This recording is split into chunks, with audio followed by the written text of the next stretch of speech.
Hello friends, আসসালামু আলাইকুম। তো আজকে তোমাদের আমি একটা কার্গো জাহাজ দেখাবো, যেটা আমার থেকে 1/2 কিলোমিটার দূরে।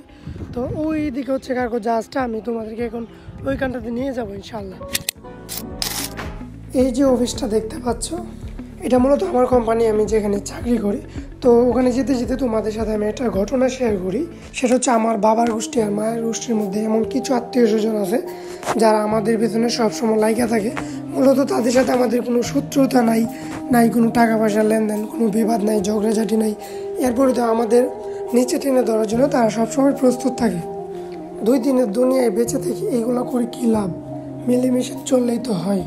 কিন্তু না, তারা সবসময় আমাদের পিছনে লেগে থাকে। ইভেন আমার না, আমিই না, সবার জীবনে হয়তো বা এমন কিছু আত্মীয় স্বজন, বন্ধু বান্ধব এমন হয়েই থাকে। তো আমি বলবো যে এরকম করে কোনো লাভ নাই, মিলেমিশে জীবনটা পার করলেই হয়।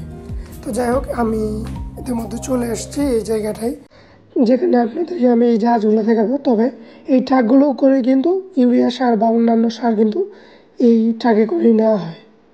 এখানে যে ঘাটটা রয়েছে এটা মূলত 15 নম্বর ঘাট। এখান থেকে মূলত লুট করা হয়।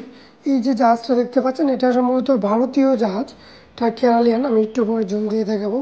আর এখানে মূলত 3টি জাহাজ রয়েছে, যেটার একটি লুট করা হচ্ছে, বাকি 2টা কিন্তু আনলোড, এখনও লোড করা হয়নি। আর পাশে যে ডিঙি নৌকাগুলো রয়েছে এগুলোর কাজ সম্ভবত অন্যটা, যে আমি জানি না। এই যে দেখেন, এটা হচ্ছে কেরালিয়ান। আমার ধারণা মতো এটা ভারতীয় জাহাজ, কারণ এটা যেহেতু কেরালিয়ান, সেক্ষেত্রে ভারতীয় হওয়ার সম্ভাবনাই বেশি। যাই হোক, এই জাহাজের অপর প্রান্তে কিন্তু অন্যদিকে রয়েছে আরেকটা জাহাজ, এটা মূলত চট্টগ্রাম থেকে সেন্ট মার্টিন যেত, এখন সাময়িকী বন্ধ আছে। ওইটা মূলত পর্যটকের জন্য উন্মুক্ত করে দেওয়া হয়েছে। এর পাশে কিন্তু রয়েছে কোস্ট গার্ড, এটা মূলত বিপদে আপদে পড়লে কাজে লাগে।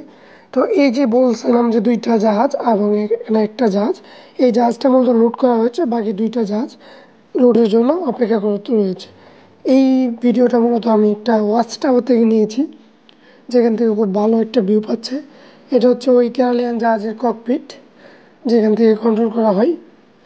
আর এখান দিয়ে পুরো ভিউটা কিন্তু দেখা যাচ্ছে।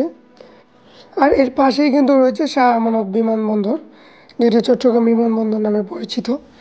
এইখানটায় বিকালবেলায় অনেক মানুষ হয়, কিন্তু এখন যেহেতু রোদ, সেজন্য এখন মানুষ হয়নি। যাই হোক, আমার ভিডিও শেষ, আমি এখন চলে যাচ্ছি। মূলত আমি জায়গা দেখার জন্য আসছিলাম।